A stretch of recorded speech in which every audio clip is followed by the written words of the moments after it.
Good morning. It's 7:40, and we'd like to begin the meeting of ETAC. And Carl, would you do the Pledge of Allegiance for us? Please stand. Hand to our hearts. I pledge allegiance to the flag of the United States of America and to the republic for which it stands, one nation, under God, indivisible, with liberty and justice for all. Thank you. Lori, may we have roll call? Yes. Carl Benninger. Here. Michael Gonzalez is not in just yet. Janelle McLaughlin. Here. Tom Ward. Oh, excuse me. Bruce Bauer. Here. Michael Macri. Here.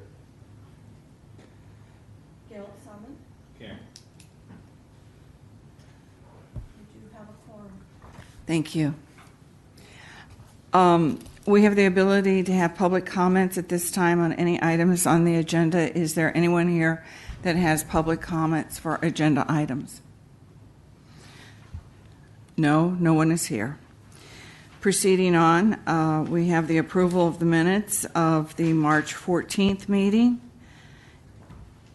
Do we have a motion to approve minutes as they are?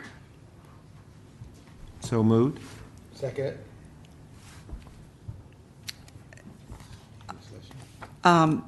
Is there any discussion?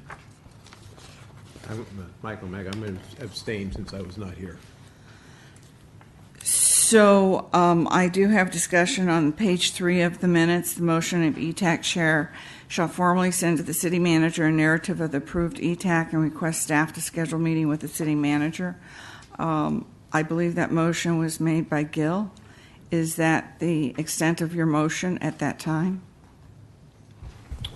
So I actually had requested the audio in order to return back to what the motion was made, and was only sent an email last night by the clerk of the council saying that audio was available. So I haven't had a chance to actually review what the audio was of that motion. The motion that I was making at that time was not about scheduling a meeting with the city manager, to my recollection, but that was, again, months ago, and I've had a second child since then, so let's not trust my memory. I would request that we table approving the minutes until the next meeting, until at least one of us can review what the audio was of that motion.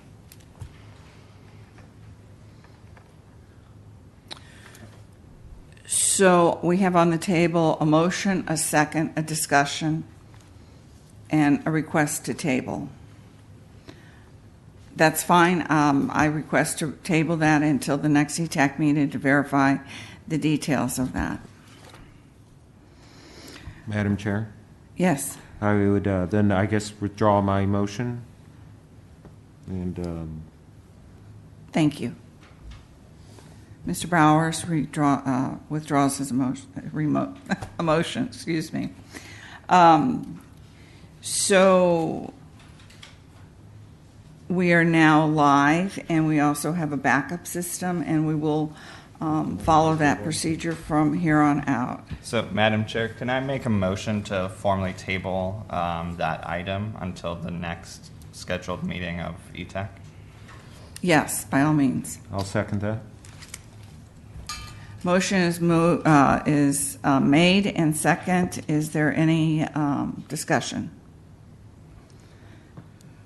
Are we talking about tabling just that part of the minutes and approving the rest of the minutes, or are we tabling the entire minutes? It was, my understanding is to approve that part of the minutes. There's also What? item B, and if we had any excused absences. But we don't have any excused absences, so we need to proceed with Oh, yeah. item B. So, Gil, do you want to move to? So, yes, what I'd like to do is to pull essentially item A from the consent calendar and request that that be tabled, and then continue with the rest of the consent calendar. I would amend my motion in line with that request. It's so moved and approved, Wait there, vote. We need to vote. and we need a vote. I vote yes. May I have the vote, please? Aye. Aye. Okay, we have the approval of the February 14th minutes. Do I have a motion to approve those minutes?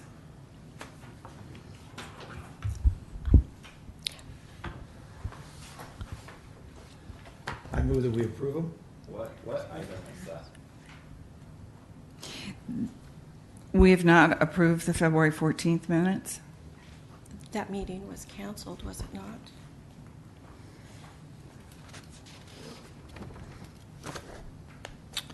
I believe we approved them in March.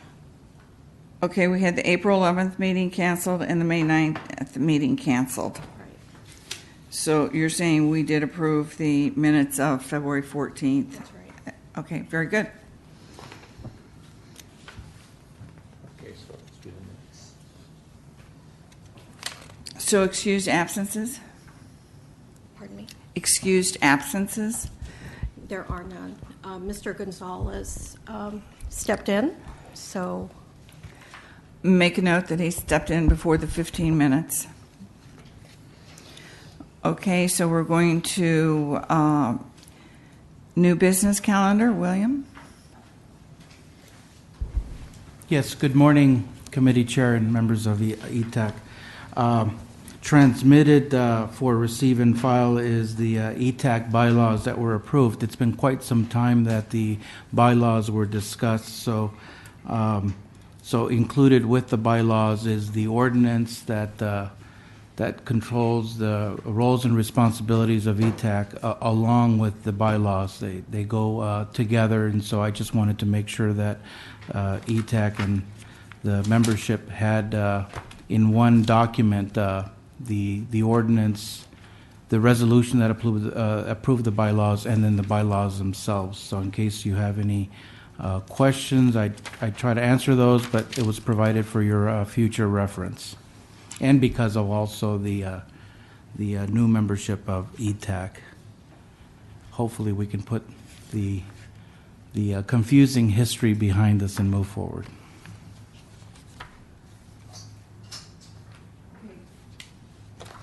Thank you, William. We have the ETAC representation at the West Coast Arborist. I'm passing out the flyer that was presented to, that was sent out. It's a June 15th. William, would you like to explain it?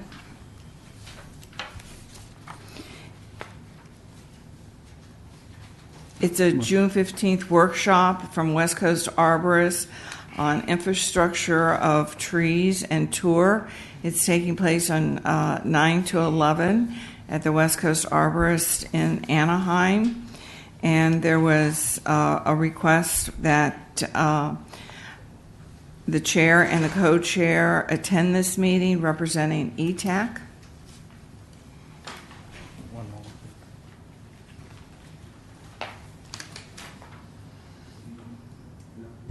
I'd like to make a motion to approve representation of ETAC in this infrastructure tour by the chair and co-chair. I'll second that motion. Any discussion? Vote to approve. Aye. Aye. So moved. So we have report and updates, a presentation of the Safe Routes to School program. Yes, good morning again. Zed Kikula is going to be making a presentation, which is, I think, ready to go and loaded. It is. Good morning, everyone. Like my slide says, and William's just introduced me, I'm Zed Kikula. I'm with the City of Santa Ana's Traffic Engineering section, and I want to talk to you briefly about the upcoming citywide Safe Route to School plan. In terms of a little bit of background, the city has a really long history working with schools to address traffic safety. We've provided educational programs to literally every elementary school in the city through the police department as well as the city's cone head, as they're more commonly known. And you could see the cone head on the upper right of the photo collage. We've also participated in numerous walk to school events, as well as implemented numerous traffic safety improvements specific for elementary schools and as well as high schools and intermediates. This working relationship we've had with the schools has allowed us to really understand the high concentration of schools in the city, as well as the corresponding high concentration of school-age pedestrians on our city streets. It is clear that young pedestrians or school-age pedestrians are among our most vulnerable road users in the city. And despite the fact that we have implemented educational programs at all the elementary school, there hasn't been a physical assessment of the actual route that the children take going to and from school. So to really identify what are the traffic safety challenges as well as the opportunities for all of our elementary schools, there's a need to do a proactive approach in a citywide comprehensive Safe Route to School study. With that in mind, the city applied for and actually obtained a state-funded active transportation grant totaling $615,000. This is going to require the city to work very closely with approximately 44 elementary schools that are within the Santa Ana Unified School District as well as the Garden Grove School District.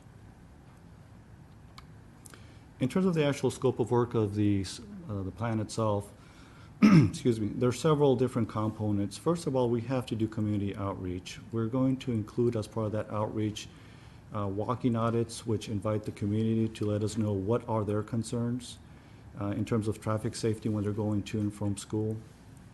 We're also going to be reviewing the actual school traffic circulation patterns. As I'm sure everyone here could attest, it could get pretty chaotic when school is about to start or let out. So as part of the plan, we are going to have evaluation of the patterns that are taking place to see if there's any potential improvements to the operations. The other thing we're going to do, which is important, is to actually update the actual maps. We have suggested route to school maps for every elementary school in the city. And on the screen, there's a sample of one for Kennedy Elementary. These maps actually show the school attendance boundary, and it shows by showing arrows which route the children should take, which takes advantage of traffic safety opportunities in terms of crossing at a signal light as opposed to a location where there is no signal, or if there's a potential crossing where there's a crossing guard. We want to make sure we guide the children to those locations where it'll be safer for them to cross. Additional components of the plan will include actually identifying physical safety improvements along the primary corridors of the routes that are taken to by the children. Some of these improvements may include the addition of crosswalks, maybe flashing beacons. The picture on the left shows a recently completed bulb out. That's another possibility. It may also include things such as adding missing wheelchair ramps or repairing broken sidewalk. Since we are going to be working with a total of about 44 schools, we need to develop some kind of prioritization methodology. What we want to do with that is develop a ranking list or priority list so that we could pursue grant funding in the future based on that list. We're also going to continue looking at identifying any potential educational or encouragement opportunities that could be presented at the schools. Once all of these different components I just talked about in terms of the plan are completed, we are going to have a final report to document and show the recommendations that have been identified as part of the study. Would you like us to wait till the end for questions or as they come up? You could ask. I mean, we're almost done anyway. Yeah, if you could go back to Sure. the last slide. So you discussed developing prioritization. Can you just talk a little bit more about what the thought is on how we would prioritize schools? Yeah, that's a good question. And to be honest with you, right now we haven't actually identified what criteria we're going to be using, but I do anticipate potentially using the school population. So a school that has 1,000 students will probably be ranking higher than a school that maybe has 500 students.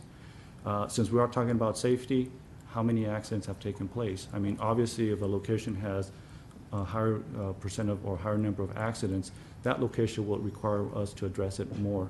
One of the other things that has been in the back of my mind, I mentioned at the very beginning that we have actually implemented safety improvements at many schools.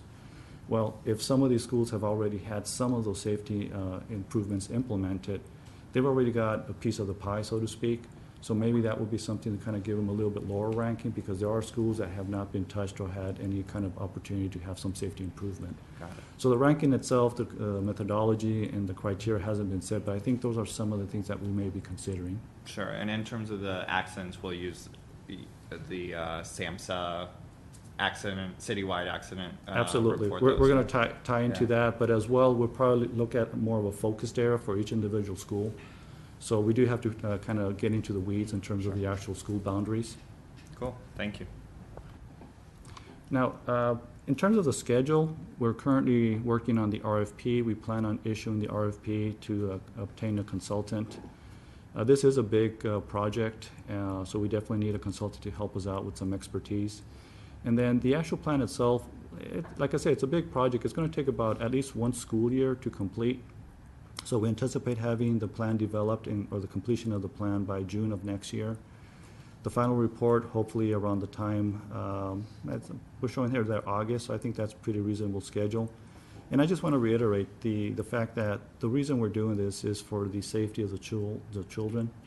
We want to make sure that once the project is completed, we have that priority list, and we want to make sure that we actively and aggressively pursue grant funding for this implementation of all of the safety improvements.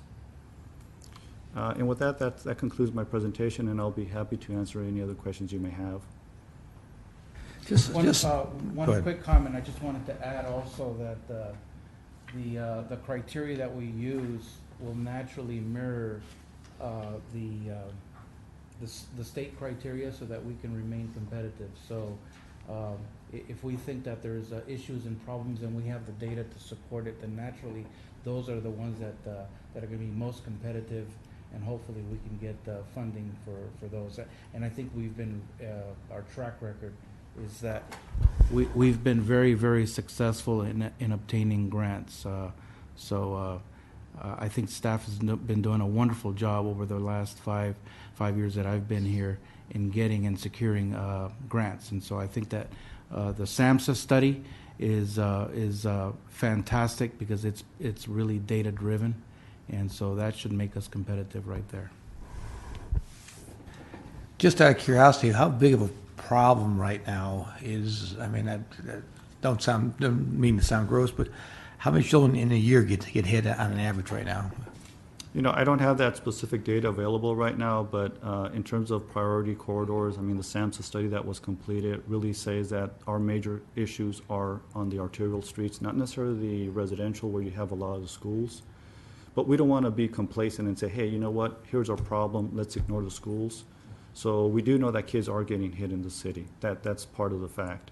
So we want to make sure that we take a comprehensive approach and address those high priority corridors, but at the same time focus on the vulnerable users, the kids who aren't really necessarily fully capable of judging the speed of a car and when it's actually safe or not safe to cross. Zeb, I have a question. Does Santa Ana Unified have any financial investment in this program, or are required to have any investment? When we, in terms of investment, no. This is strictly city led. However, when we applied for this grant, there were 2 signatures on the grant, Santa Ana and the Santa Ana Unified School District. So they're definitely partners with us in this program. And does that come out of the Orrin Wells area of responsibility of facilities? They're the ones that partnered with us, the facilities, Santa Ana Unified Perfect. Facilities. Yeah. Thank you. Madam Chair? Yes, Bruce. Is this part of the circulation element, or these changes that are going to be implemented, the suggested changes? Will they It's be- not currently part of it, but it's something that will be part of it when the new, it's not the current circulation element, but it will be included as policies in the new update of the circulation element. All right, thank you. Thank you, Zeb. Since we are live and we are recording, when we speak, perhaps we identify ourselves. Thank you. Moving on to the presentation for Tay on status of the Orange County Super Block.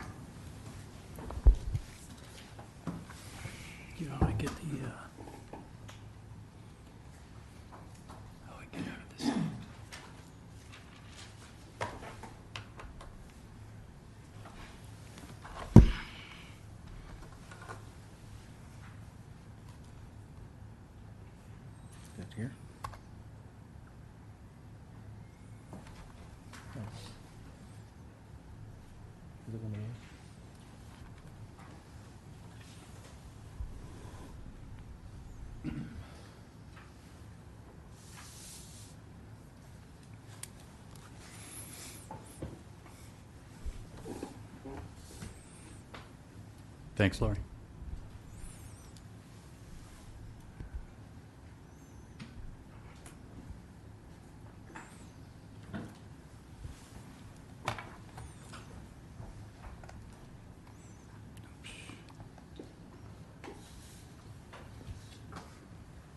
Okay. All right.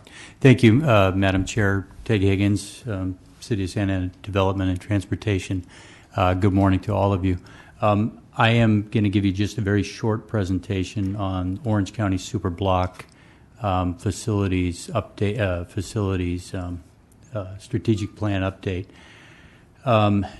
As you may know, the county is in the process of redoing the entire block just to the east of us, between Santa Ana Boulevard, Civic Center, Ross, and Broadway.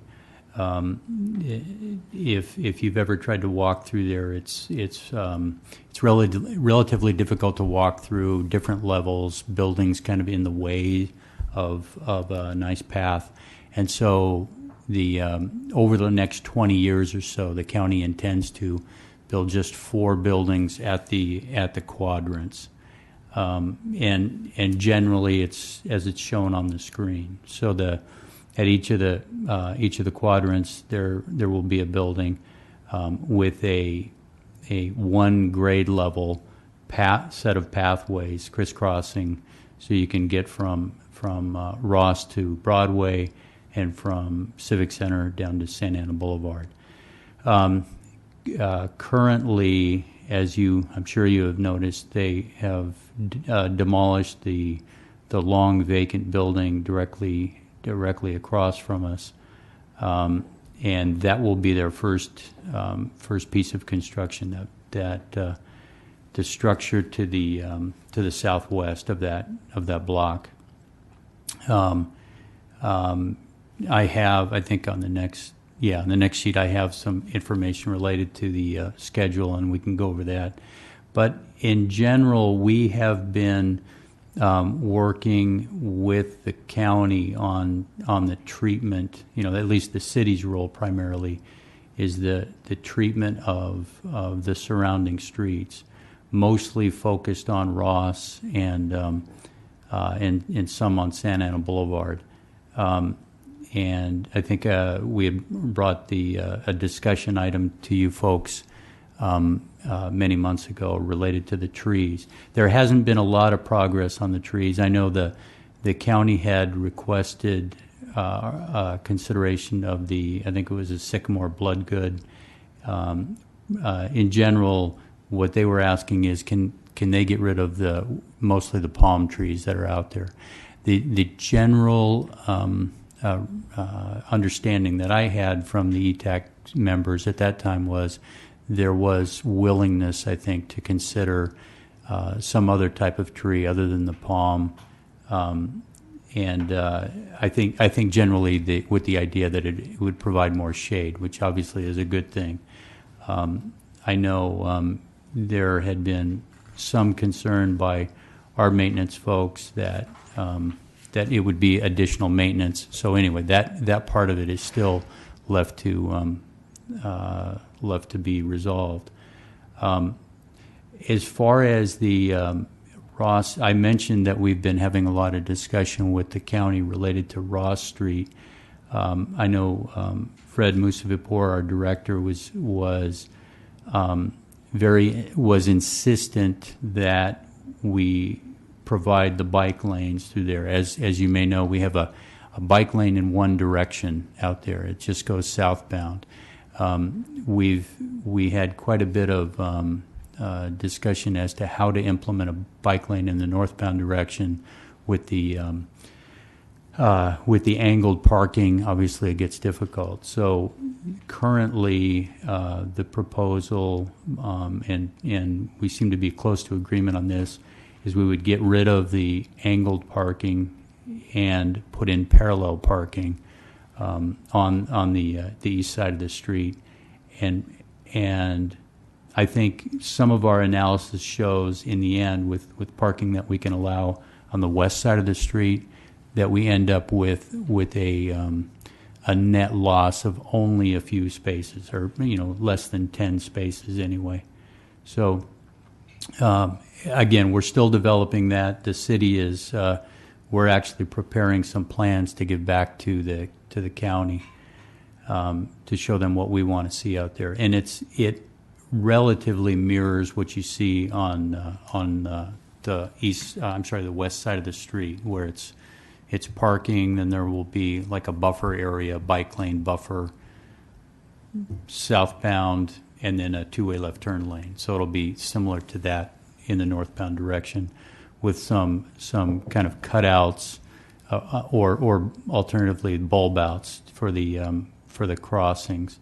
We intend to keep the two crossings that are there today. You can see it's where the horizontal orange or yellow line is, and then where the purplish line is. That's where our two crossings are existing today, and we intend to keep those again with some kind of a bulb out configuration like we have now. Anyway, so again, big picture, that's what the county is looking to do. It is a 20-year build out, as you see there. The one that they're moving on is phase one, and let me see. I'll go back to. Sorry, I can't read that, but I think it goes counterclockwise. I'm sorry, clockwise, starting at the bottom left. So phase one is bottom left, and then again clockwise 2, 3, 4. So the last one would be at that southeast corner of the big block, and so that is the time frame that they plan to implement it. I think the county and their consultants have said a number of times that they're obviously it's an ongoing government operation. They want to build the first building, move some folks over there. Then once they vacate one building, then they can knock that down and then build another in its place, move some folks there, and then continue to do that until they're done.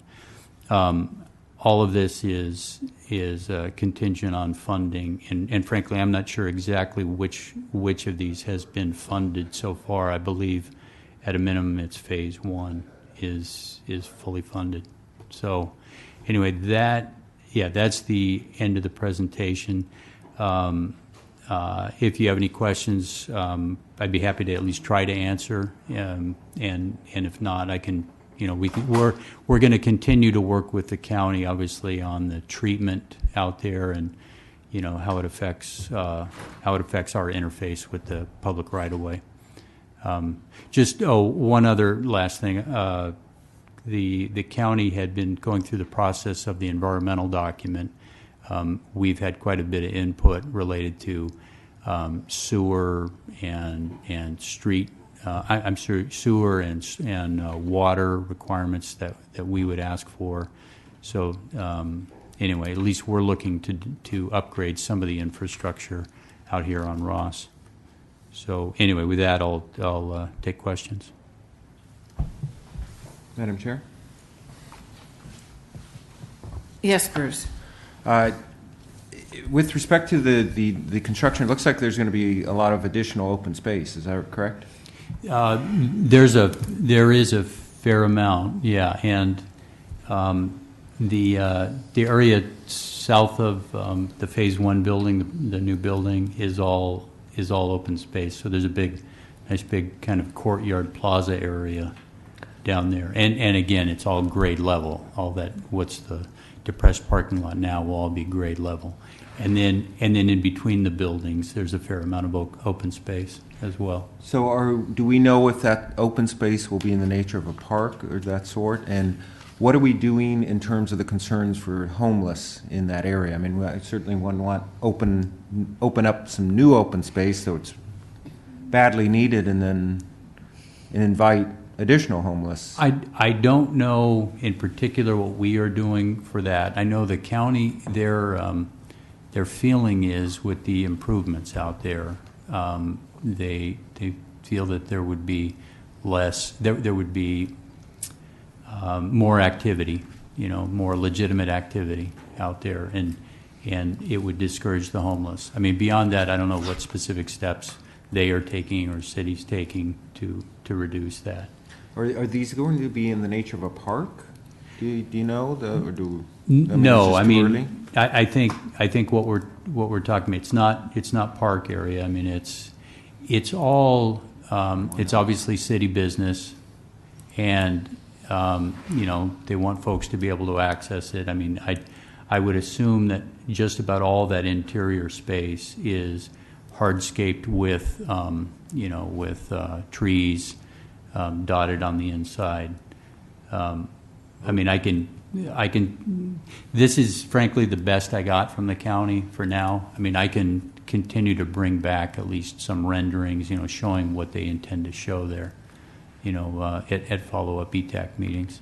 Is there someone at the city advocating for park space in that area? In terms of what the city residents need? I frankly don't know. I mean, and I can check. I mean, I know there have been discussions early on with our planning department, but as you know, it's another government agency that is not required to come. At least their area beyond the public right of way. They don't need any permits from us. Right.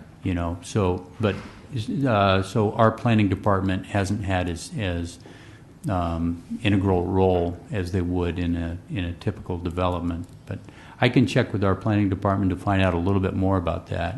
If and if they haven't, I mean, we can certainly ask the county what they intend to do, and then comment on it. And finally, I'm sorry, advocate. don't mean to monopolize, but is Parks and Recs involved in it at any level, and where are they? They have been in meetings, but again, it's mostly discussions with Public Works as far as the county goes. All right, thank you. Madam Chair. Yes, Gil. So I just want to thank you, Teg, for pushing, and whoever is involved with the city, I'm assuming Corey would be as well, for pushing for that bike lane on both sides of the street. One thing that I've started to notice on that as I'm walking to ETAC meetings is because we're being so generous with the buffer zones, there's a lot of cars using them as sort of loading zones or just waiting zones. And so I'm hoping that we can find some sort of mitigation strategy to keep cars out of that bike lane. Even signage or additional signage, bikes only or something along that line, just to sort of delineate that that's not a car waiting area. So I just wanted to put that out there. And again, thank you for pushing the county on making sure that we can get that bike lane on both sides. Sure. And I will follow up with Corey. He's normally very creative as far as as far as helping people. At least letting them know what the rules are. And a lot of times that's what the problem is. It's. We don't see a lot of buffer zones in Orange County, so I don't think people are used to what that means. That Right. It's not just a space for your car to sit and wait. Right, and it's also one of those things. I mean, I'm sure a lot of people don't know what the green paint means, but hopefully they'll learn, and obviously we're pushing it here in the city, and I think at least our residents are going to know. But it's one of those things too. I mean, we could, where the buffers are, we could put medians, but then and we are doing that on some roadways like Santa Ana Boulevard, et cetera. But then then you lose access, that where you might need it. But anyway, so I'll follow with Corey. Thank you, Teg. Any other questions? Good morning. I recognize Morning. Mike. Yes, Mike Gonzalez. Was just wondering about how many trees are you planning to get rid of in this first project? I don't know what the number is, and in fact, we haven't We haven't settled on the fact that we're going to get rid of the trees that are out there now. If and when we do, we'll bring it back to ETAC. Any street trees that come out, we would bring that as a package back to ETAC. We do know that with that the new cross section that we were talking about on Ross, we would actually narrow the street because as it is today, we actually need more space for that diagonal parking than we would need for parallel parking. So anyway, there is the potential with that street being narrowed that the trees might be in the way, and then we'd have to replant them somewhere where it's, where it fits better. So anyway, as I said, we haven't settled on that, but at a minimum on Ross, it's very, very likely we'd take the trees out that are there, and we would bring that.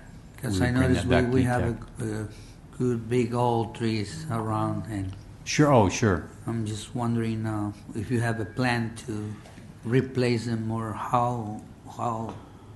Well, if you can barely tell on the drawing there, but on the west side of the street, where I think those are all mostly ficus trees, I don't think that there's no intent to take out any of those trees. The ones I think that would be under consideration for removal are the palms on the east side of the street. So those big ficus trees, there hasn't been any discussion of removing those on the west side.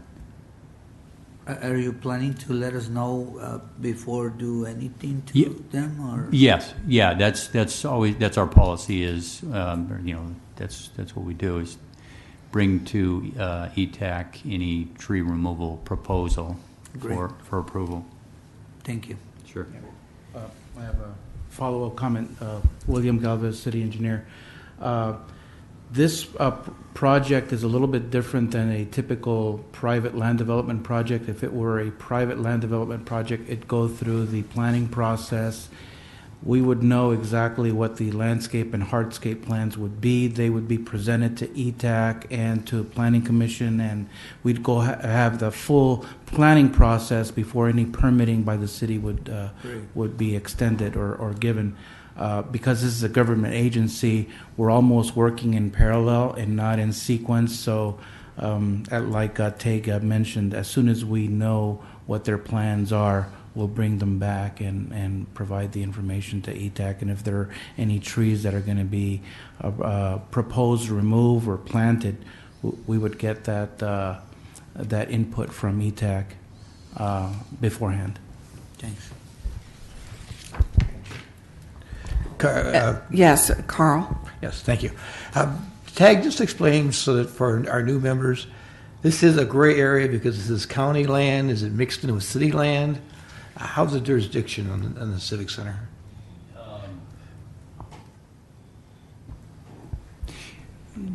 That's a very good question, and I think I would need a map to show you all of the different boundary lines. But generally, I would say all the way from Flower to the west and Broadway to the east. There's a mix of ownership. All of the area that you see up there is county ownership, but then the street right of way I'm not going to say always. It's almost always city. And that street right of way is from the back of the sidewalk on one side to the back of the sidewalk on the other. This actually is a little odd where there's a mixture even in the street of ownership. That happens sometimes between government agencies where it's not fully rectified where that line is. And that's as part of this process, we're getting that squared away. And then this block that we're on here, there's also a mixture of ownership. So where we are right here is city ownership, and then even the parking structures that are below us, I believe the county owns the back half where city vehicles park every day, and then anyway, and then it's kind of, as I say, it's kind of a mixture, a lot of different parcels, and then, you know, it's always interesting when the county has done some infrastructure projects out here, you know, little bits and pieces where they go through the city ownership. We have to grant easements to them for their pipelines and that kind of thing. But anyway, that's it. It's just a real mix. I think this whole civic center area has been kind of cobbled together, ownerships and buildings over the last probably 60, 70 years. So. Okay, thank you very much. We receive and file this report and move on to item H, which is the update on the tree program and the budget by Pedro. Good morning, committee members. My understanding was that there was a request to provide an update on the tree services budget in the maintenance services division. Once again, I'm Pedro Guillen, Public Works Maintenance Manager. So what you have here before you, item H, is a record of the approved budget from 2015-16, approved budget of the current year, and the proposed budget for next fiscal year. Again, this is all public information available on the city's website. It's broken down into 3 or 4 major categories. Personnel costs, that includes insurance, payments, regular monthly salary payments, overtime, things of that nature, as well as contractual costs. And there was a change a couple of years ago in the state of California where we have to pay prevailing wage for contract services, so that increased many of our contractual service costs. And there's also miscellaneous operating expenses from that we use basically on a daily basis, from tools to machinery, chainsaws and things of that nature, to safety helmets, hats, goggles, things of that nature, gloves. And also city cross charges, which is what we pay other departments. For example, vehicles, fueling, things of that nature. We don't actually own the vehicles. We lease them from other agencies.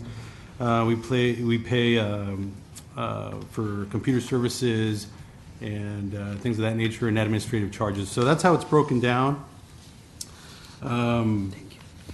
The proposed budget for next fiscal year, we did have an increase in personnel costs. That is not additional staff. It's actually reallocating staff from other sections in our budget or in our programs that were basically already in the tree section. So we just moved them to where they were in the budget. So that reflects that increase.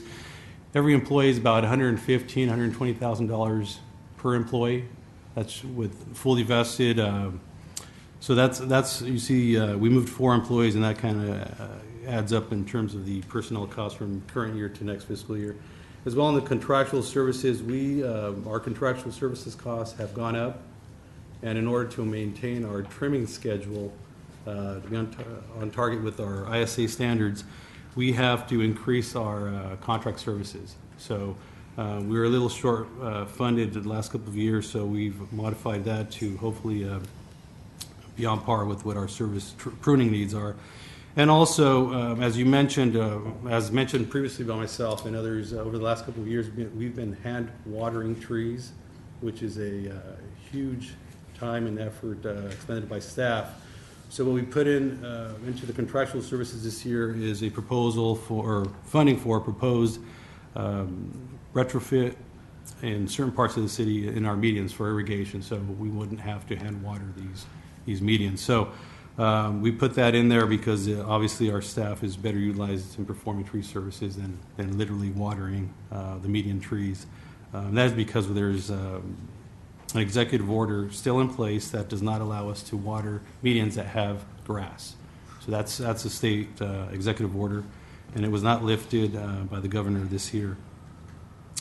So in summary, you can see the pattern of our budget. It's trued up, and the budget was presented to the city council last week.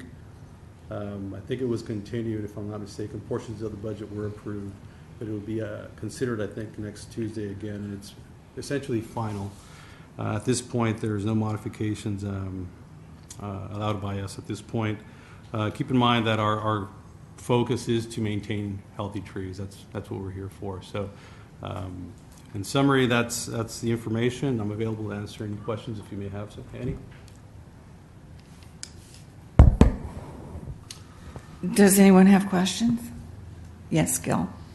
Can you just describe why, the uptick between fiscal year 2016, 2017, and the proposed fiscal year for the cross charges? Is that also because of personnel costs going up in other agencies and departments? It could be.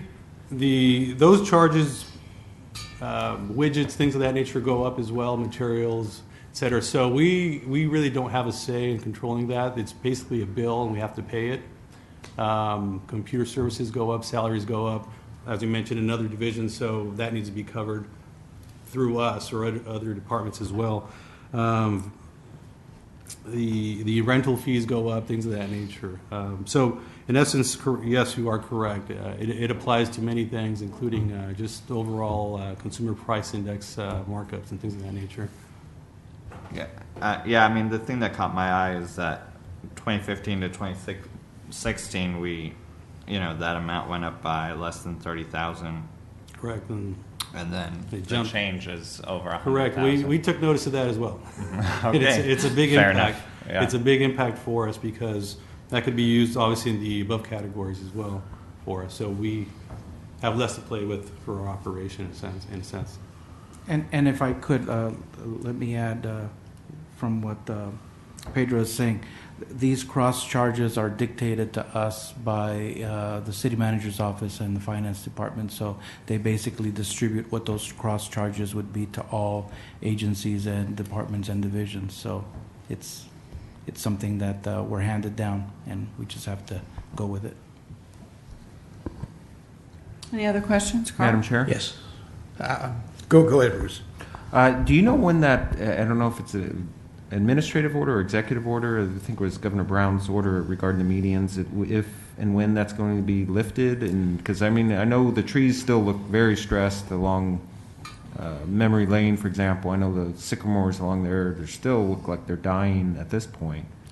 Well, there was a modification to that executive order a few months ago by the governor. He did not lift, however, the median irrigation portion. So that as well as our municipal code prohibits irrigation in the medians that have ornamental turf, essentially grass. So in the short term, it does not look like it's going to be lifted based on what our water resources manager has mentioned to me. He attends the regional water meetings and things of that nature. So most likely that is going to stay in place, that restriction. So as a result, we have to modify our irrigation methods. And as you know, converting our medians to drought tolerant or drought friendly water conservation landscaping is expensive. The latest estimate was about $20 million for 35 miles of landscape median. So we don't have any money, zero money, to convert these. So we're looking at retrofitting our irrigation to just water the trees. And that's what we've been doing in small areas here and there. So we budgeted some money this next fiscal year to change out some more locations where it would free up staff. And in summary there, we need about $500,000 to convert the entire city into convert the irrigation where we can just isolate the watering to the trees. So right now our practice is to hand water trees, and I think we're starting up again. We're very lucky with the winter. We had the 8th wettest season on record since 1908. So it was a godsend in terms of that nature. However, we can't predict that volume of water to be consistent over the years. So we have to, unfortunately, hand water the trees. And so we're looking at alternative methods, obviously, which is the irrigation retrofitting. Saving the best for last. For the new members of ETAC, we have 47,521 trees in Santa Ana. That does not include any of the park and recreation trees. There are 2,181 median trees, and I'd like to clarify that that our city council advised us to turn off the water in the medians, but in fact that was not a Governor Brown's direction was a percentage of water that we needed to reach to. And understanding, I'm going to say within the year, ETAC asked the Public Works why the medians at Harbor were going to be totally redone at a cost of about $300,000, which was the estimated cost.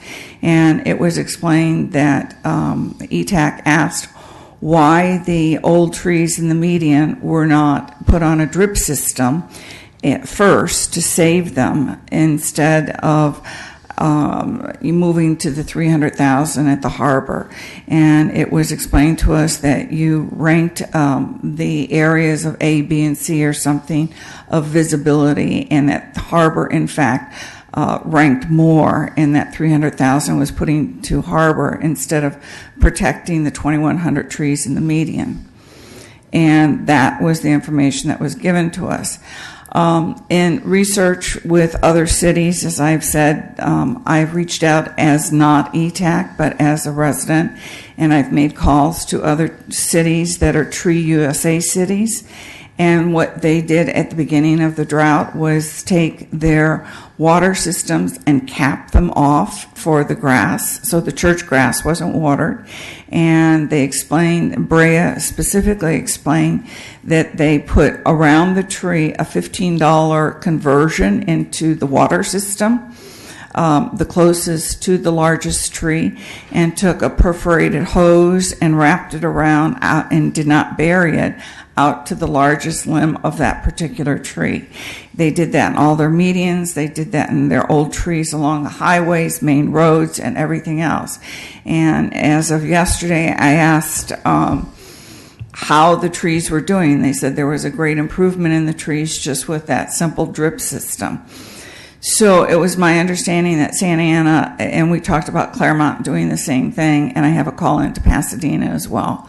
But Santa Ana never, ever went and capped those church grass sprinklers, nor did the little $15 conversion into a drip water system for those 2,181 trees.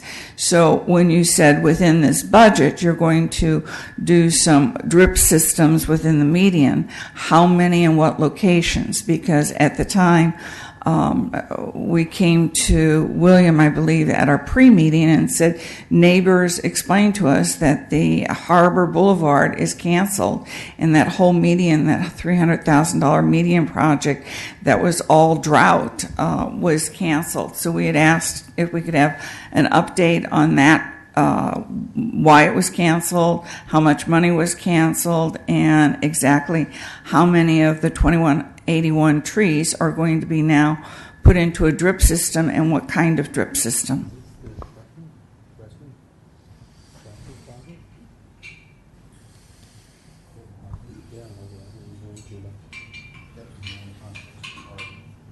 Okay. Madam Chair, I think we need to clarify some information. I'm unaware of any project from Public Works staff, maintenance staff, in terms on removing trees on Harbor. I think there was a proposal from a private company some years ago in terms of fracking or something, or doing something similar to that. If the location is wrong, William, you know the location that was being converted totally into drought tolerant, and you did a presentation on it. It was not from a private industry. It was discussed that it was monies that was saved from the water. It was monies that was saved from the care of mowing the grasses, and it was those extra monies that were being put into the budget to do this massive median. And that you explained how it was chosen because it was ranked by visibility, and when ETAC asked the 4 small medians within the residential neighborhood, such as Flower, Oakmont, North Park, if those trees could be, watered, we were told no at the time because all those monies were going into that project. Correct. I performed that drought or medium survey, and we did rank about 32 locations throughout the city. 17th Street was identified as the number 1 category in terms of the median conversion analysis, and it was based on volume of traffic, gateways, nodes, commercial centers, things of that nature. I think there was 8 or 10 factors. So this is what was done about 8 months ago, or is this recent for the new budget? It still stands. I presented that last year, about this time. So it's the same information. We have zero funding for that project. We were considering from the previous city manager, there was a consideration to provide us with some funding for it. However, that was utilized for something else. So we have zero funding for that. At this point, we are limiting our watering needs in the medians, again, 2,181 trees, as you mentioned, to hand watering. We don't have the ability to convert the irrigation system at this point because of lack of funding. So we did put in a small amount of money to try to go out and bid and see what we would get in turn in terms of retrofitting certain areas. $80,000 or $100,000 won't get us much. As I mentioned, we probably need about $500,000 to convert the entire city's irrigation system to just water the trees. I'd like to go back to that $500,000. My understanding that did we, as explained to me by the various cities, that the need to do the immediate capping when you turn off the water and to leave the 1 or 2 open for the trees and to be able to have it with a ball on the end and drain it to keep the water system active and working. So it's my understanding that when you turned off all the water on the medians in Santa Ana, nobody activated it to test it, to clean the lines, to keep it maintenance. So you're saying those are not working lines that are existing in there, and now we have to go back for $500,000 and put all new lines in there?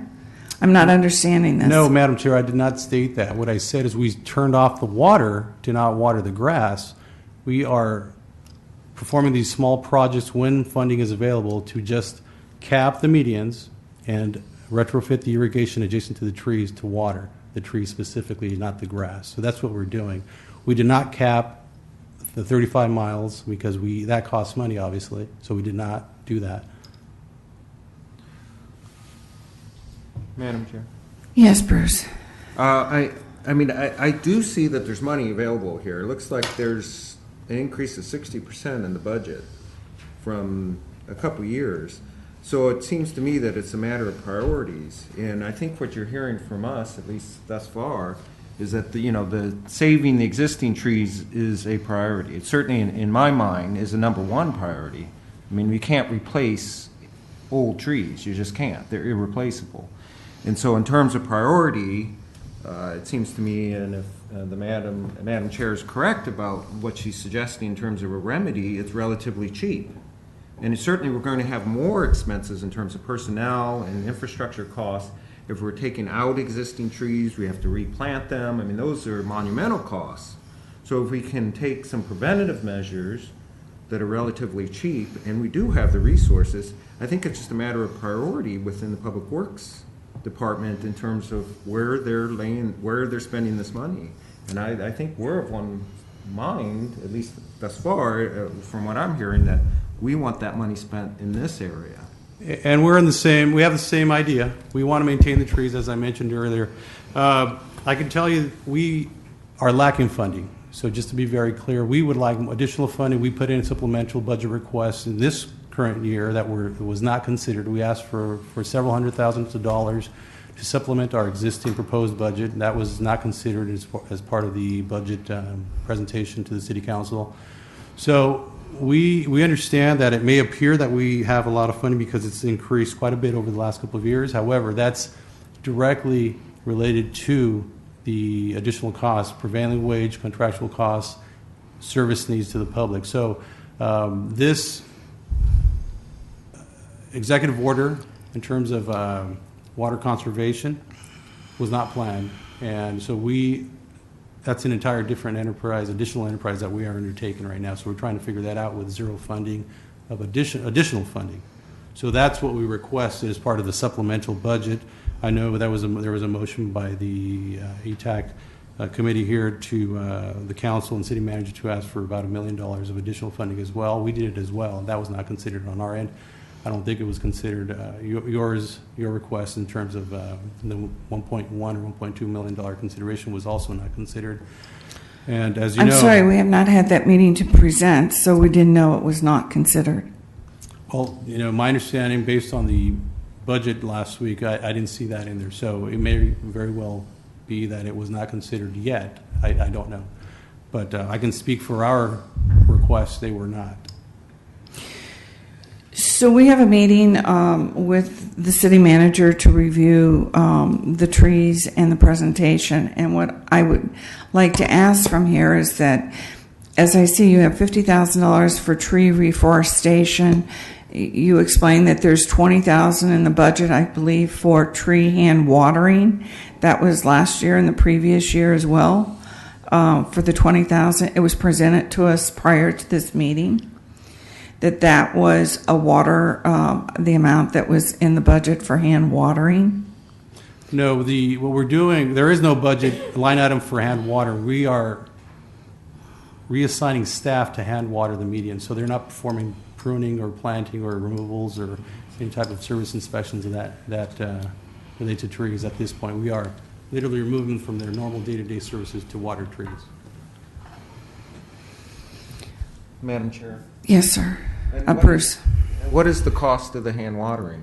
What can It's we staff. can we put a It's number on staff that? costs. It's staff costs. So whatever their cost is and what they do, the time they dedicate to hand watering, it's normally a 3 or 4 man crew. It involves delineation time. So basically, it's weekly, and it's going to be definitely through the summer months and maybe extended through the fall, depending on the situation. Well, do we have a number for that? I mean, my suggestion is if we cut off, maybe before we hit the summer, if we do maintenance and do these cheap fixes, that perhaps you can do away with that hand watering. I'd like to also add, Janelle here, I'd like to also add that we do not have an arborist, but this past year, Waldo did explain to us that hand watering for old trees does not do the tree well. The need for a slow watering to reach to the root area is what is necessary. Hand watering is for a tree that is 1 to 3 years old to support that tree in its growth pattern. And it was explained to us as ETAC during the year that the need for, I believe, what was a 5-hour slow drip of water to the elder trees, and the water that reaches from the tree base to the furthest limb needed to be a small drip for 4 to 5 hours. And that hand watering did not facilitate saving the large trees, if you remember that presentation. Well, the best method to water a tree is a slow watering process, obviously, not surface directly with the hose. Obviously, that is the preferred method. So right now, again, we don't have, in terms of the median trees, we just don't have the system in place. So we're doing the best we can, obviously, with the direct water injections to the trees. The parkway trees are healthy. Sometimes they require additional watering with our water truck. And typically, if they pass the retention period, which is a couple of years, for maturity, then they're self-established. So I think what we're on the median trees, the 2181 median trees, of how to get them watered, and how do we put that into a budget, or how do we put it into a cost, to protect those trees, like other cities have protected those trees. And hand watering is not really the answer for those trees. It hasn't proven the answer, because last year you did hand watering, and we can go through the stress level of the trees. So is there a way that you can cost out what it would be? Because, in a conversation, $15 to convert it is the part piece, that's the part piece and the roping of the rubber hose, but it doesn't have labor in there. So if you take our 2181 trees, you got $32,000 in that easy fix. So do I suggest having a conversation with other cities that have done it, or a price to it? Because it cannot be $500,000 to take our water. It's hard to say, to do what these other cities have done and the amount of money. William, is there a networking that can be done or a proposal? Yes, Madam Chair. Maybe what we could do is have staff come back and provide you with some information as to what are a couple of options based on the irrigation systems that we have. What might be a couple of options to provide some drip irrigation systems? I know that it depends on what kind of irrigation layout you might have. That might make costs very different. It might involve a different method. Maybe we can bring back. If I can expand, William. Okay. We have performed 2 comparable surveys in terms of median irrigation over the last 2 years with comparable cities. We're talking about Anaheim, Irvine, Huntington Beach, Orange, the city of Tustin. They are fairly in the same situation that we are in. They are performing manual watering due to funding and things of the same issue. So we have a lot of the same challenges. But if the committee requests that we come back with those findings, we can do so. May I ask a question?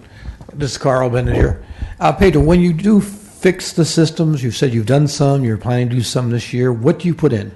We just, as mentioned from the chair, we cap and then we modify the irrigation around the sprinkler irrigation around the trees, specifically to just water the tree area. So it's not a drip system that's just No. being put in? No. Thank you.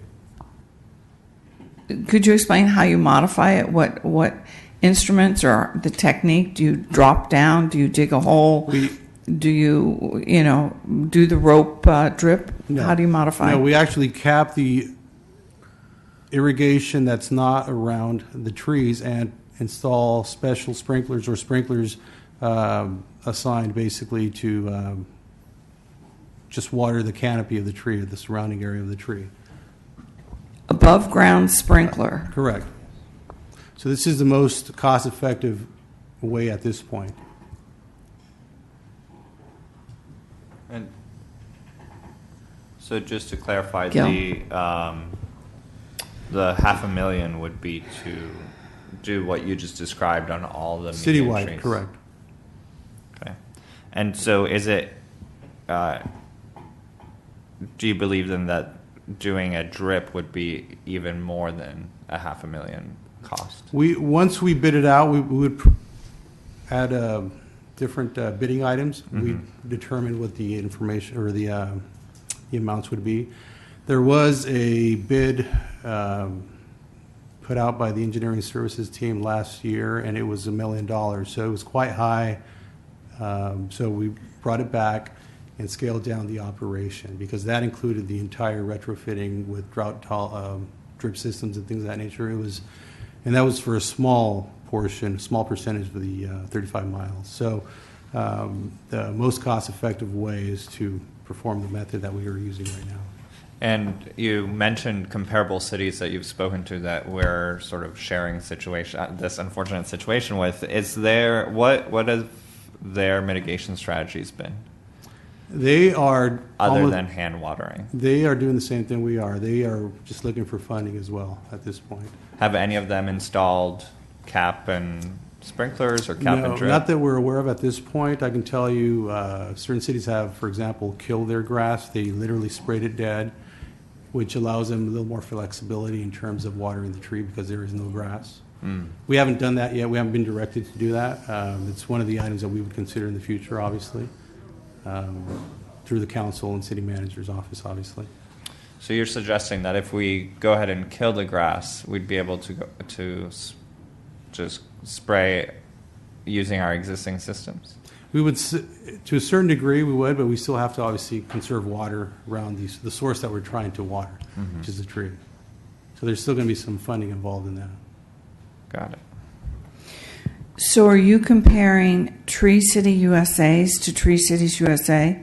That's what I was doing when I did Claremont as a Tree City USA, Brea as a Tree City USA, Santa Ana as a Tree City USA. Correct. Claremont, Pasadena were in the surveys. Madam Chair? Yes, Bruce. I'd like to, I'd love to have the information in terms of what the cost of actually watering the trees are. I mean, I think we should all know that. I mean, because we're expending those resources currently. Correct. It's just the time. I can do it right now. For example, if we water for 6 months at 4 staff, that's $40,000. It'd be in the several $100,000.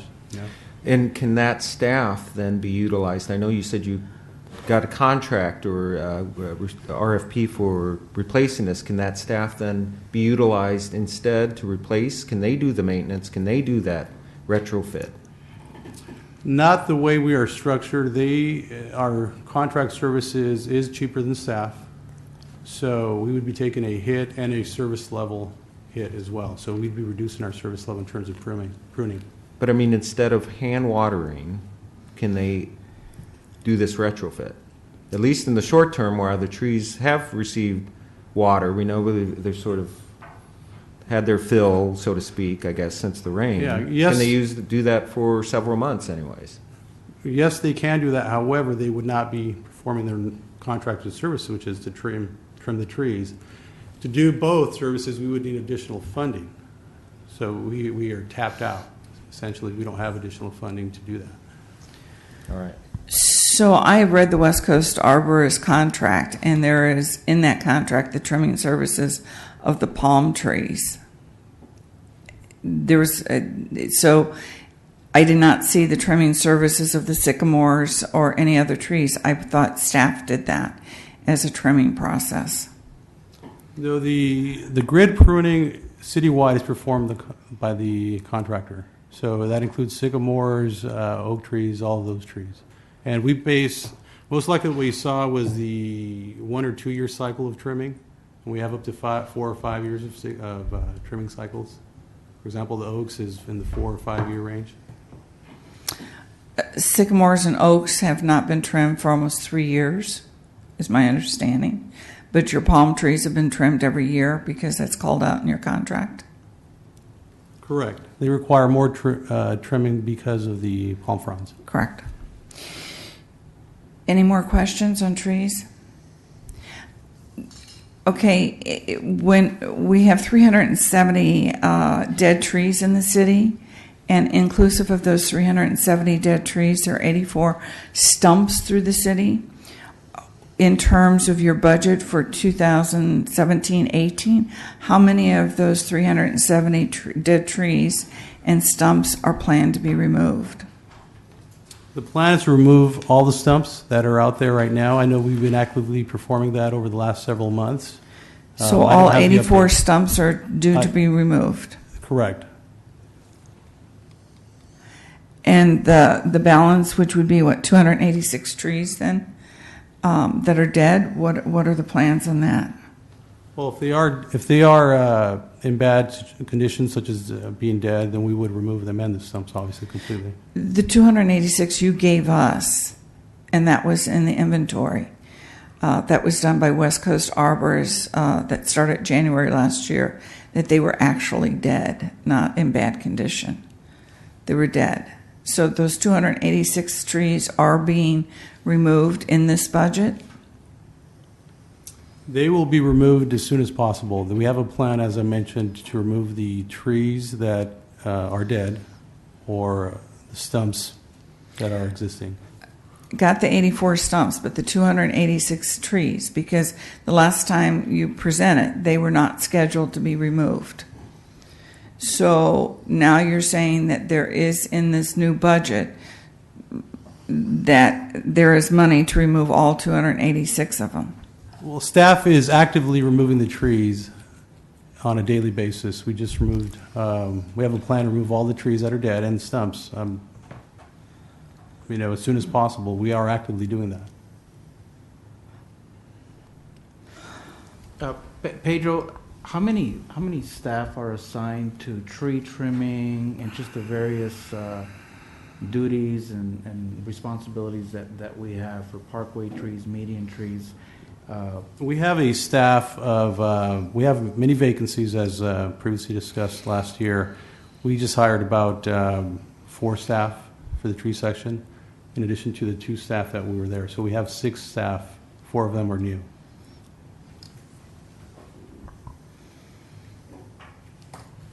Okay, so when you say here 50,000 of tree for reforestation, we have the 800 missing trees for reforestation. So what is the planned amount for reforestation out of the 800 trees that are vacant?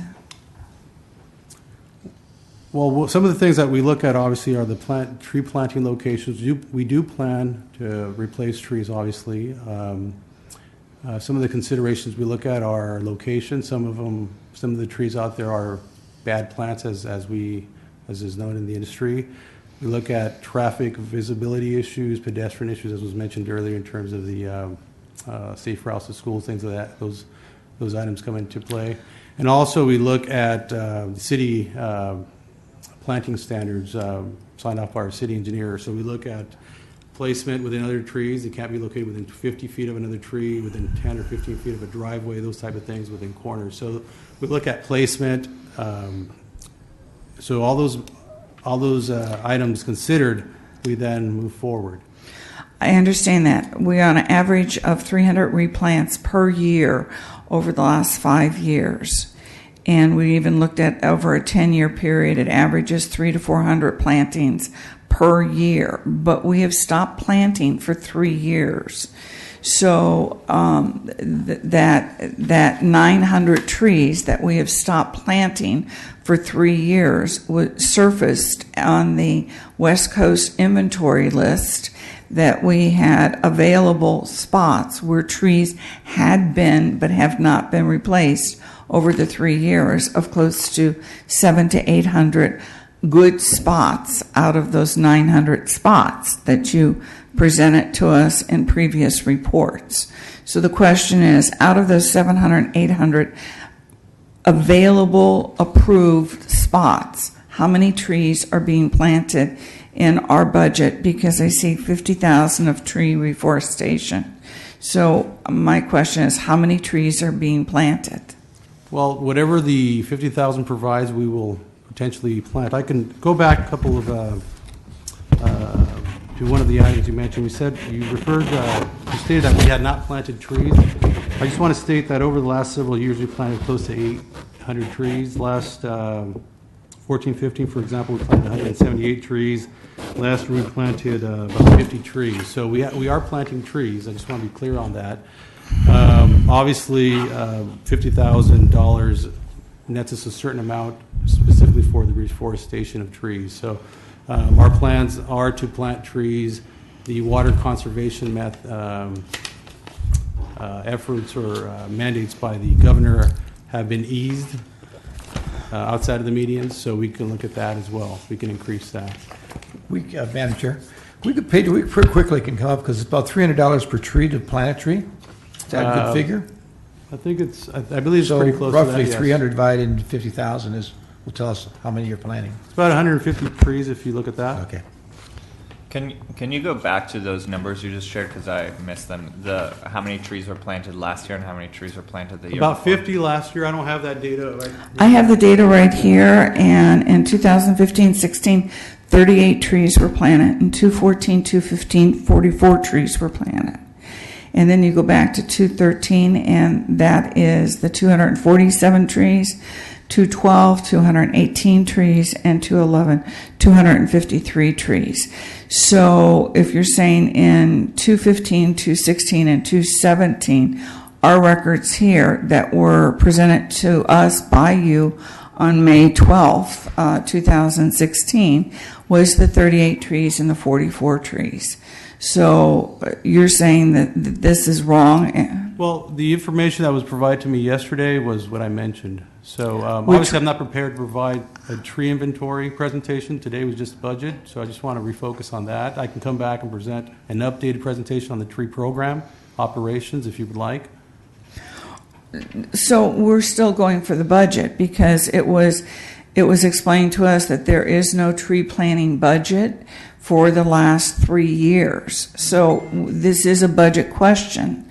Is that since there was no tree planting budget for the last 3 years, are we moving forward to a tree planting budget, and how many trees are being planted? Yeah, Madam Chair, a point of clarification. We've dedicated $50,000 the last several years for reforestation. So whether we've gotten to the point of planting trees it has been challenging. Obviously, water conservation comes into play. It doesn't make sense to plant a tree when you have to water it and you're told to save water. So those are considerations. Last year, I can tell you, because of our storm and wind activities, we had 8 significant events and weekends. We used close to $80,000 in overtime, which we had to find to respond. We used staff and contractual service to respond to these emergencies. Right, and you put the claim in for FEMA to reimburse you. I understand that. But the fact is that you explained, I've been here 2 years, you explained for 2 years you have not used the $50,000 for planting, that it was used for other items. So that was explained to us in these presentations. I can pull the papers out. So the question is, are we really planting 150 trees this year? Is this what you are committing to, and we can, go to the bank that we have 50 new plants? Well, I can state this: we will start planting this year based on what our funding is. We look at the location items, as I mentioned, location placement and things of that nature.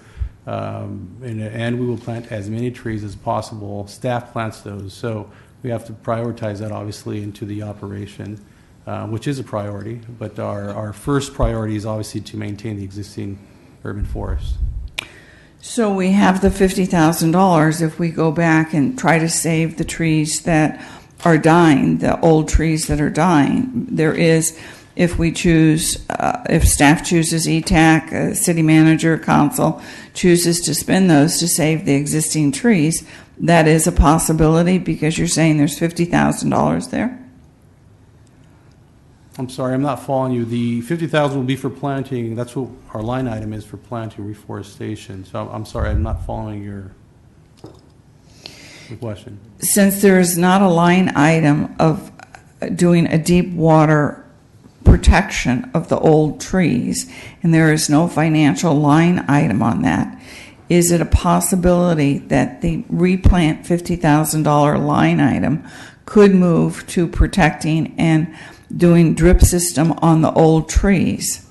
Can that money be moved over as a line item, since there is no line item on saving the existing old trees? Yes, the answer is we would reallocate that for a bid or proposal, something to that nature.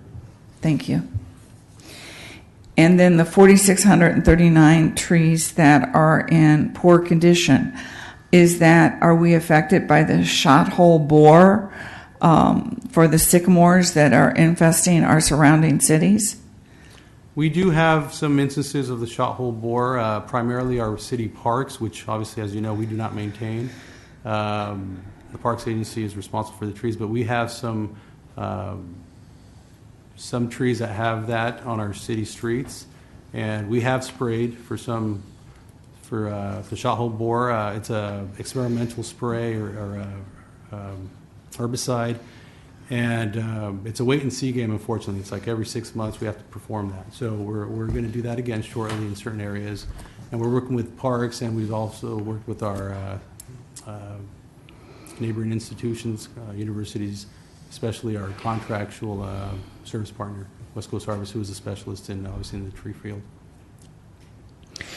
So it's my understanding there's two-prong approach to the shot hole borer, is that it needs, this is from the website of Brea. The city of Brea has used a combination of soil soaking and trunk spraying to combat the shot hole borer in the sycamores, poplar, oak trees, that they're having a major infestation right in Brea. So are we having, when you say there are a few trees out of the 4,639 trees that are in poor condition, Do we know, because we have not had an arborist to analyze, do we know, are we having an infestation? At this point, I don't know. We haven't performed that detailed of a survey. I can tell you we have had some street trees with the shot hole borer. I'm not sure how many of the 4,600 trees or 4,000 trees you mentioned, how much of that percentage is. And we also, by the way, I do want to update the committee. We do have 2 staff arborists in our tree services section. So we plan to have a little bit more, obviously, as in training and through experience. So we have a plan in place. We're working with specialists in the field that are also working in these other cities, as you mentioned. Pedro, may I ask, are those new hires? Because we didn't have arborists just 6 months Correct. ago. We have one that's a new hire and one that just passed their arborist exam. Are those 2 within the 6 total staff for trees? Correct. So do they work, when we were talking about 6 people going out to work to perform this work, do they work the field? So do you only have 4 workers that work the field? We have 6 field hands. One is a crew leader. So he's a working crew leader, essentially. So he office and field. Thank you. Are there any more questions?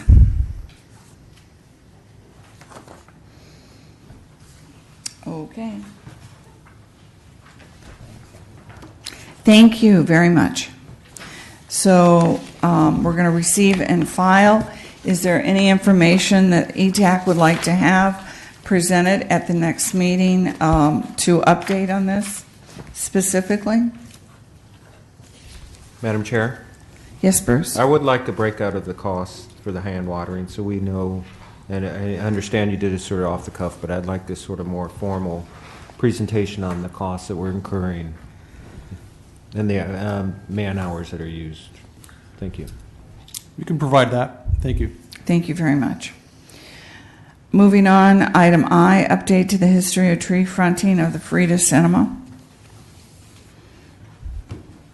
Once again, Pedro Guillen. Yeah, Pedro, let me just preface this by saying that Pedro's going to provide this information. I was actually quite surprised that there was a history on the tree, and I'm just so happy that Pedro's able to research and provide all this information. So, For our new members, Commissioner Gill had asked about the Frida tree blocking the sign at our last meeting 3 months ago. anyway, go ahead, Pedro.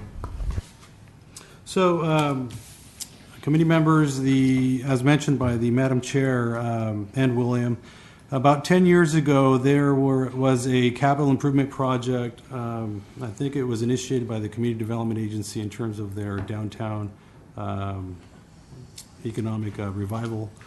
And there was a proposal to remove 41 carat trees, as mentioned in the document, and reduce the 41 tree locations to 18. Among other items, it was performed or presented to provide additional visibility to the businesses downtown, including reducing obstruction of the signage. That committee at that point directed staff to maintain the 41 locations, and as a result, went against staff's recommendation. Those trees now are healthy, and again, about 2 years ago, the property owner of I believe it's the 300 block of East 4th contacted the city through the city manager's office. We all went out there, looked at the trees, we evaluated the trees. There were actually very healthy trees. Shortly after, the trees were actually trimmed and raised above the marquee sign there in front of the cinema. And you can see the exhibits there of the before and after. You can see the difference in terms of the carrot wood and the sycamore. We went out there again a couple of months ago. I think we went out there twice in this current year. The trees are still healthy. and we haven't received any communication or any requests from the property owner since 2015 to remove those trees. So at this point, the trees are healthy, they're fair, they're above the marquee sign. At this point, they're just in our normal trim cycle at this point. So, Madam Chair, just to provide additional context, so I'm the Ward 2 representative, and so the not the property owner, but the business owner. It's actually a nonprofit, the Frida Cinema. So the executive director of that nonprofit reached out to me to request that this get looked at. I think one of the issues might be that, and I'll take this information back to him. So thank you for bringing this up. I'm not sure if the director, the building tenant, has this information, and so I'll go ahead and take this back to him. I think he might be referring to that tree that's in the triangle well, that's actually lower, and from a pedestrian point of view actually does block. And so one of the issues here is that we're seeing the visibility from the cars and not from the pedestrian point of view by using the Google Maps street view. And so anyway, I'll go ahead and take this back to him, and if he wants to move forward, I've suggested to him to reach out to you and Donnell and go through the formal channels. Absolutely. Thank you. Thank you. So this is the end of the reports and updates, and we go for, do we have anyone in the audience for public comment of non-agenda items? Any staff comments? May I have any committee member comments? Carl? Thank you. First of all, I want to welcome Mike and Mike. Is there a sports program that named that, Mike and Mike? But we welcome you both aboard and look forward to your participation. As Janelle mentioned, we are on Monday meeting with the city manager, interim city manager, to talk about the transfer of information to the council from this group, as well as pushing our proposal for additional funds for trees in the city. And it's not a dead issue yet, and my belief is the time to ask for money is when there is no money. So I think we're going to give it a very good try. I do have one concern in the city, and that's when you drive up Bristol, the amount of trash that's in the parkways along Bristol. Is there a group that's supposed to clean up the trash? Because there is a tremendous amount. Just drive down Bristol, south side of First Street. South side, our median landscape contractor has assumed those additional duties. It's a daily task, and unfortunately, they go through there about once or twice a week. So we have supplemented it with roadway cleaning staff going through there, in addition to other areas of the city. But it's true. There is a lot of activity, and as a result, obviously, there's accumulation of trash. We'll focus on that. We'll take a drive on there. I'll do it today and take a look. Just a point of clarification, is any of that trash accumulating in that, I guess, that frontage parkway area? Yes, between the wall and the street. That's a lot of it is inside there on it. Okay. And it's not due to the high school, which is modern days at the end of that stretch, but it just seems to be all the way up through on it. So just maybe we can talk and involve Jason, because I don't know if those parkway strip areas are involved. The little not the swales behind the sidewalk and the Correct. wall. Yeah. It's Yeah. Right. Yeah, okay. Let me also wish everybody a very happy July 4th, because we won't meet again until after July 4th. Safe and happy July 4th. Thank you very much. Gil? Yes, I also want to welcome Mike and Mike, as well as to just, they're not here, but to thank Tom and Desi for their service. And I wanted to just make a couple of comments. One was that that request around the Frida tree was also sort of in the context of hearing what the streetscape plan is for the streetcar. I know we're removing, if I'm correct, we're removing parking from one side.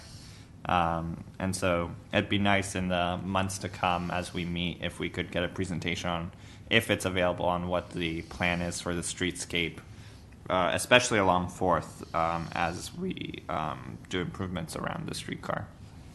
And then the other thing I'd like to request is that a member of ETAC be included in the bid review for the Safe Routes to School program, as that after that RFP is issued and we receive bids back. And so those are my comments, and thank you all for a productive meeting. Thank you, Gil. Bruce? Thank you. I just want to welcome the new members. I have no other comments. Thank you.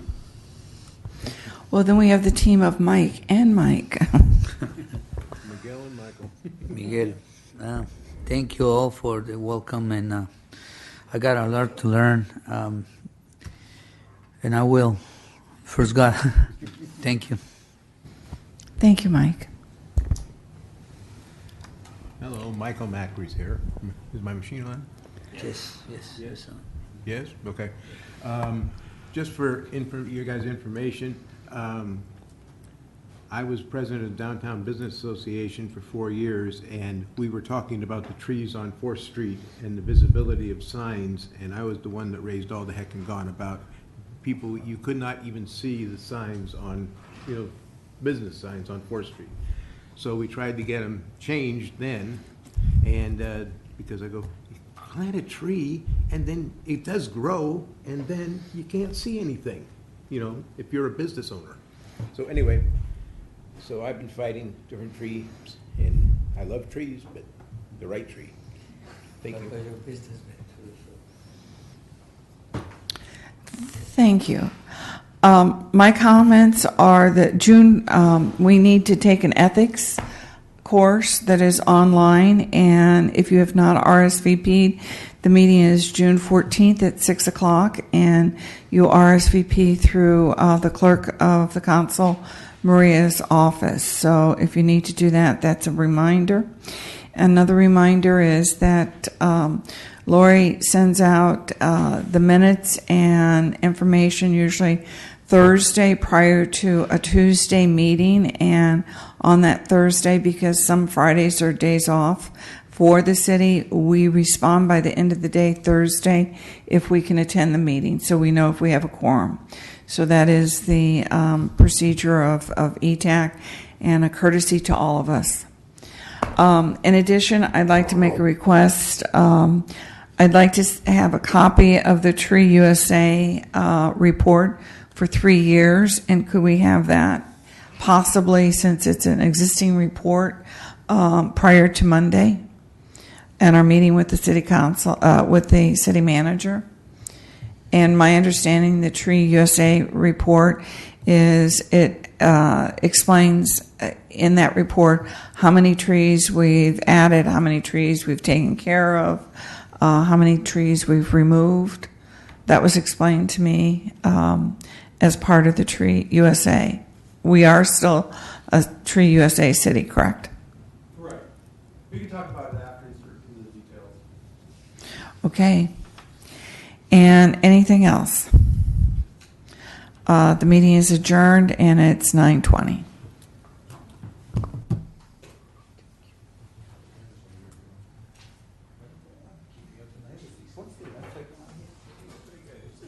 Is that the online one?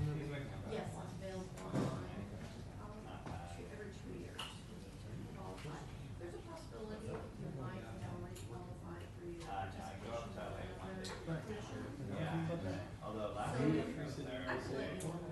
It is going to be a class next Tomorrow night. Thursday, right? Tomorrow night.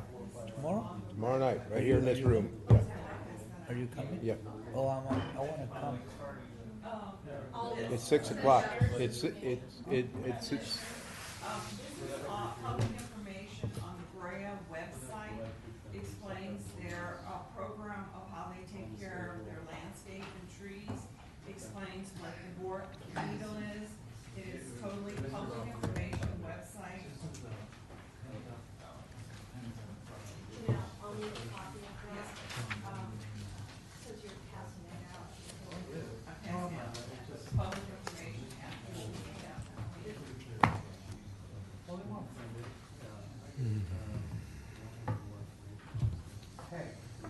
See, it's 6 o'clock tomorrow night here in this room. 6 p.m., right? Yeah. Yeah. No, 14th. Do we have to check in or something? I don't know, you might ask Lori. Yeah, I will. I know I called in and So said this is your first meeting? first meeting here. Is, Miguel? Tocayo. Michael.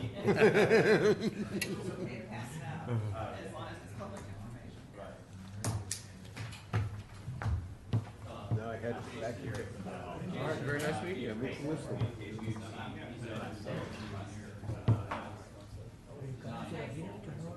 I don't know. I was asking her because there's online ethics training. Yeah. Sometimes it's easier. No, I'm not. She said she's going to send out information. Yeah, Lori. Very nice meeting you. Yeah, thank you.